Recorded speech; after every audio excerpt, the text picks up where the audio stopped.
अस्सलाम वालेकुम guys, welcome to developer ज़ेंड। आज से हम एक नई सीरीज़ स्टार्ट कर रहे हैं जिस सीरीज़ का नाम है पीएचपी।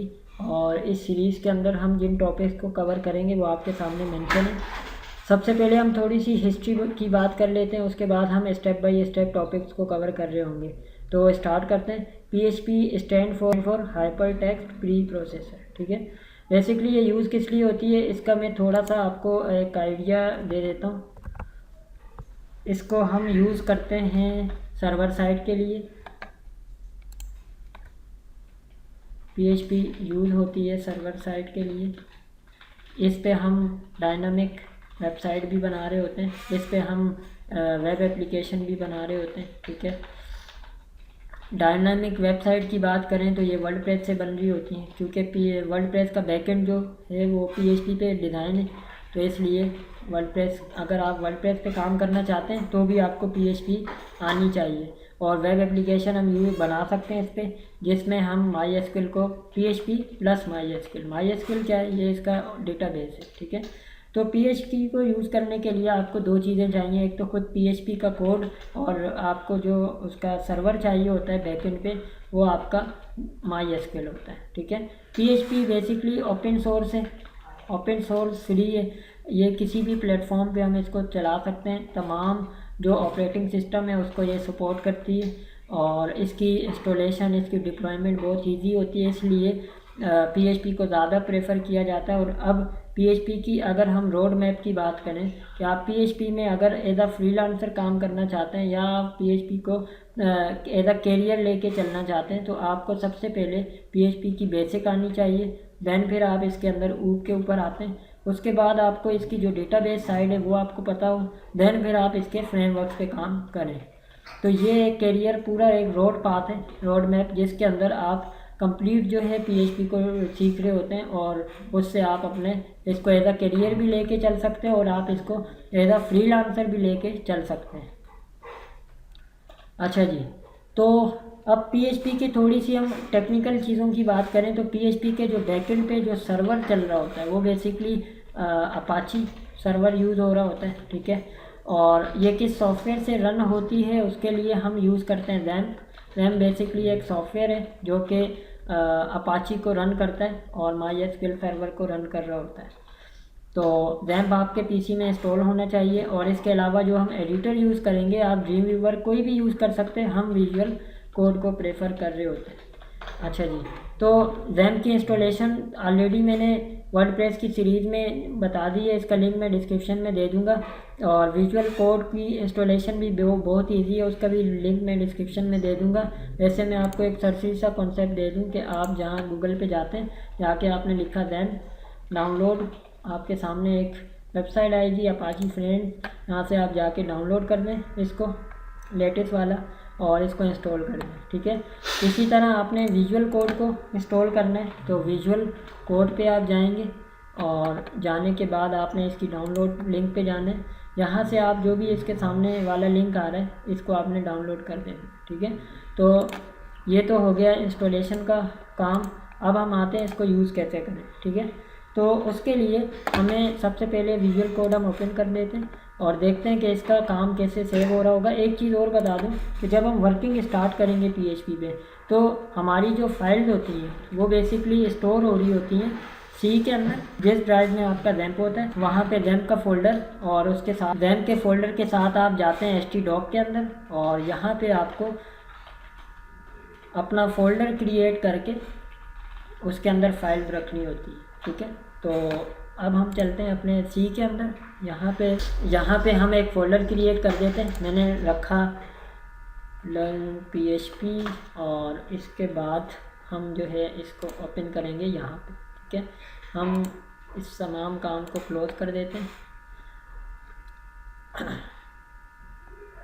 ओपन पे जाते हैं, हम अपने सी ड्राइव में जाएंगे, रैम के फोल्डर में जाएंगे। ठीक है, htdoc के अंदर जाएंगे और यहाँ पे जाके हमने अपना PHP वाला जो फोल्डर है इसको ओपन कर देंगे। ये सब करने के बाद अब हम आएंगे यहाँ पे एक न्यू फाइल लेते हैं। मैं स्टेप बाय स्टेप चलूँगा, जो मैंने आपको आउटलाइन बताई है हमने सबसे पहले एक बेसिक फ़ाइल बनानी होती है जिसका एक्सटेंशन .php होता है। तो index.php के नाम से आप फाइल बना सकते हैं, लेकिन हम किसी और नाम से बनाएंगे क्योंकि अगर इंडेक्स बनाएंगे तो ऑटोमेटिक कॉल हो जाएगी ये।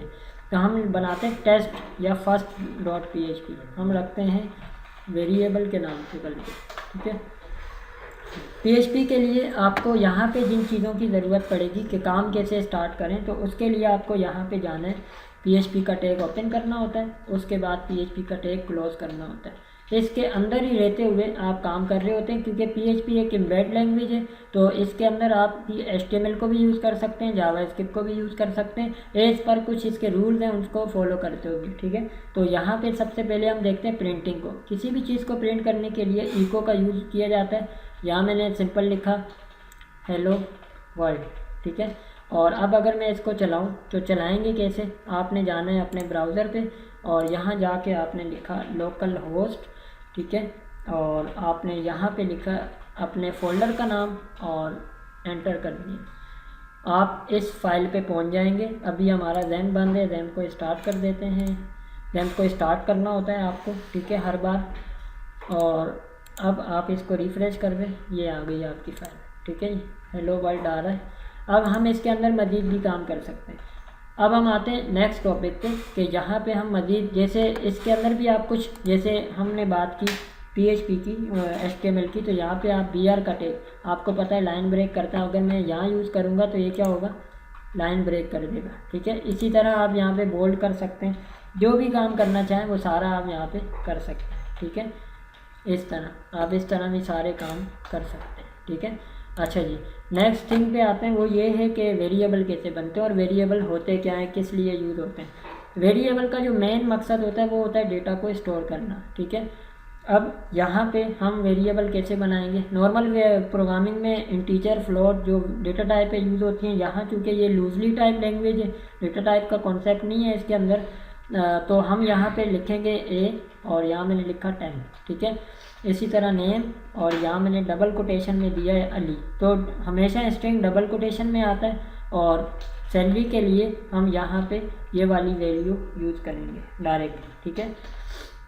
यानी ये डेसिमल वैल्यू आ गई, इंटीजर और स्ट्रिंग आ गया। अब प्रिंट कैसे करें, यहाँ पे हमने लिखा A और इसी तरह हमने यहाँ पे लिखा नेम और यहाँ पे हमने लिख दिया सैलरी, ठीक है। तो अब अगर मैं आपको रिफ़्रेश करके दिखाऊं तो ये आ रही है, ठीक है। यहाँ पे आप इसके साथ कोई नाम भी पास कर सकते हैं, जैसे मैंने लिखा वैल्यू ऑफ A और अब मैं यहाँ पे करता हूँ डॉट, ठीक है। तो इससे क्या होगा, ये कॉन्केट हो जाएगा, यानी मर्ज हो जाएगा। अब देखें ये मर्ज हो जाएगा, वैल्यू ऑफ A 10, ठीक है। इसी तरह मैं इसके आगे BR लगा दूंगा तो ये लाइन ब्रेक हो जाएगी और नीचे आ जाएगा, ठीक है। तो कॉन्केटिनेशन जो है बेसिकली मर्जिंग का काम कर रही होती है, ठीक है। तो इसी तरह हम इन सब के आगे भी काम कर सकते हैं, ठीक है। अगर इस वेरिएबल को आपको नॉर्मल HTML के अंदर यूज़ करना है तो आप H1 का टैग ओपन करें, यहाँ PHP का टैग इस तरह इनक्लोज टैग ओपन होगा और इसके अंदर आप जाके लिख लें नेम। इसमें हमें इको नहीं देना पड़ता। अगर आपने ऑलरेडी PHP यूज़ की हुई है तो फिर आपको इको देने की ज़रूरत नहीं है, आप डायरेक्ट नेम दे दें और आपके सामने आउटपुट इस तरह है। तो इस तरह भी आप काम कर सकते हैं। ओके, सो वेरिएबल आपको स्टोर करना तो आ गया। अब हम वेरिएबल का करते क्या है, ठीक है। तो बेसिकली वेरिएबल से हम कैलकुलेशन कर सकते हैं। जैसे A है तो मैंने B का कोई वैल्यू दे दी और मैंने कहा C = A + B, ठीक है। तो हम दो वैल्यू को प्लस कर सकते हैं, जो भी कैलकुलेशन करना चाहें हम कर सकते हैं। इको करते हैं C को, ठीक है। तो या तो हम इसको ऐसे कर देते हैं, यहाँ मैंने लिख दिया C और अब आप देखें तो आपके सामने ये वैल्यू है, ठीक है। तो इसी तरह हम मज़ीद भी इसके अंदर काम कर सकते हैं। तो ये जो मैंने प्लस लगाया, ये प्लस क्या चीज़ थी, ये प्लस बेसिकली ऑपरेटर है, ठीक है। अर्थमेटिक ऑपरेटर है ये, ऑपरेटर की भी टाइप्स होती हैं। तो हमने अभी ऑपरेटर में अर्थमेटिक को कवर किया, ठीक है। अर्थमेटिक में क्या होता है, प्लस, माइनस, मल्टीप्लाई और डिवाइड, ठीक है। तो ये कुछ चीज़ें होती हैं। अच्छा जी, अब हम वापस आते हैं, यहाँ पे करके देखते हैं। प्लस कर दिया, मल्टीप्लाई के लिए क्या करेंगे, यहाँ पे सिंपली हम ये कर देंगे। और अगर आपने डिवाइड करना है तो उसके लिए अगर आपने यहाँ डिवाइड करना है तो डिवाइड हो जाएगा। यहाँ हमने सब्सट्रैक्शन कर दी और मल्टीप्लिकेशन के लिए मल्टीप्लिकेशन का साइन आ जाएगा। ठीक है, इस तरह वेरिएबल के नाम चेंज होंगे। सी था तो मैंने इसको कर दिया डी, इसको ई कर दिया और इसी तरह इसको मैंने एफ कर दिया। अब हम यहाँ आते हैं, इसको प्रिंट कर देते हैं। यहाँ मैंने लिखा ई, नीचे में आया, यहाँ मैंने लिखा एफ और यहाँ मैंने लिखा डी। ठीक है, तो देख लेते हैं क्या आउटपुट आता है। तो ये देख सकते हैं आप, आपके सामने आउटपुट आ चुका है। इसी तरह हम इसके ऊपर कुछ कंडीशन भी लगा सकते हैं। तो ऑपरेटर में पहले ही टाइप हमने कवर की। दूसरी टाइप पे आए तो ऑपरेटर में आती है लॉजिकल ऑपरेटर। लॉजिकल ऑपरेटर कौन से होते हैं? जो कंडीशन पे लगते हैं। ठीक है, कंडीशन क्या होती है? If and else. ठीक है, उसको भी हम कवर करते हैं। एक चीज़ और बता दूं, वेरिएबल के कुछ बनाने का कुछ एक रूल भी होता है। ठीक है, हर प्रोग्रामिंग में रूल सेम ही है। मैं आपको रूल अगर बताऊं, बेसिकली सिंटैक्स अगर हम बात करें रूल की, तो सिंटैक्स क्या होता है? सबसे पहले आपकी डेटा टाइप आती है। यहाँ पे तो डेटा टाइप है नहीं, तो डायरेक्ट हमारे पास क्या आएगा? वेरिएबल का नाम। ठीक है, जो कि डॉलर साइन से होगा। फिर इक्वल का साइन और उसकी वैल्यू और टर्मिनेट। ठीक है, जैसे हमने ऊपर किया हुआ है, बी की वैल्यू 20 और हमने इसको बंद कर दिया। अगर मैं यहाँ पे x की वैल्यू में एक वेरिएबल बनाऊँ, मैंने लिखा x और b। अब ये क्या हो रहा है कि अगर मैंने यहाँ पे खाली x बना के टर्मिनेट कर दिया तो ये अनसाइंड वेरिएबल है, इसमें वैल्यू नहीं है। हमने डिक्लेयर किया, इनिशलाइज नहीं किया, और जब हम वैल्यू दे देते हैं तो इनिशलाइज हो जाती है। अब अगर इको करें x को तो वैल्यू क्या आएगी? 20, क्योंकि b की वैल्यू x में आ चुकी है। तो इस तरह हम काम कर रहे होते हैं। ठीक है जी, तो वेरिएबल वैल्यूज़ को होल्ड भी कर रहा होता है और साथ साथ हम उसके ऊपर कैलकुलेशन भी कर सकते हैं। ठीक है, तो अब मैं आता हूँ यहाँ पे, मैंने एक बेसिक कैलकुलेशन लगाई। मैंने कहा एक x अगर लेट सपोज x की वैल्यू जो है इक्वल हो जाए किसके? b के। अगर दोनों की वैल्यू इक्वल हो जाए तो क्या करो? x की वैल्यू कर दो, x में प्लस कर दो। अब x में प्लस कैसे होगा? ये 20 है, अब इसकी वैल्यू भी 20 थी, तो प्लस से क्या होगा? एक इंक्रीमेंट होगा। चलाते हैं तो ये देखिए वैल्यू इसकी इंक्रीज हो गई। ठीक है, इसी तरह हम एल्स में रख सकते हैं। यहाँ पे मैंने कहा इको नॉट मैच, तो इफ़ आपकी कंडीशन चेक करता है। ठीक है, और एल्स में जब कंडीशन नहीं चलती तो आपका आउटपुट सामने शो हो रहा होता है। ठीक है, तो ये देख सकते हैं अभी तो वैल्यू सही आ रही है, लेकिन अगर मैं गलत कर दूँ, मैंने यहाँ वैल्यू कर दी, मैं सपोज टू x की वैल्यू यहाँ आके चेंज कर देता हूँ। मैंने कहा x की वैल्यू 30 कर दो। ओके, तो अभी भी नहीं आ रहा। इसका हम क्या कर सकते हैं सॉल्यूशन? हम इसको इस तरह कर सकते हैं कि यहाँ से मैं हटा दूँ इसकी वैल्यू। लेट सपोज मैं यहाँ पे x को अलग कर दूँ इसमें से। ठीक है, मैं बिल्कुल सेपरेट कर दूँ और x की वैल्यू यहाँ पे मैं दे दूँ इस तरह। ठीक है, और b को तो वैल्यू हमने ऑलरेडी दी हुई है।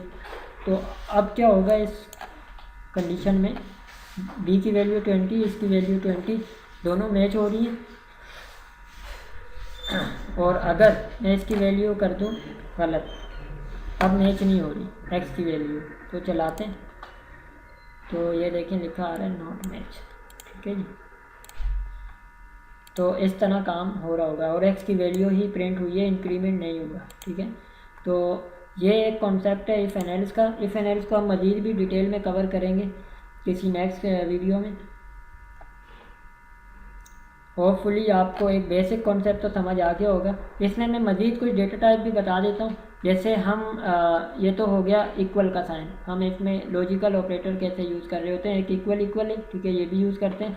इसके अलावा हम इसके ये भी कर सकते हैं, एक एक्स अगर ग्रेटर देन हो किससे? बी से।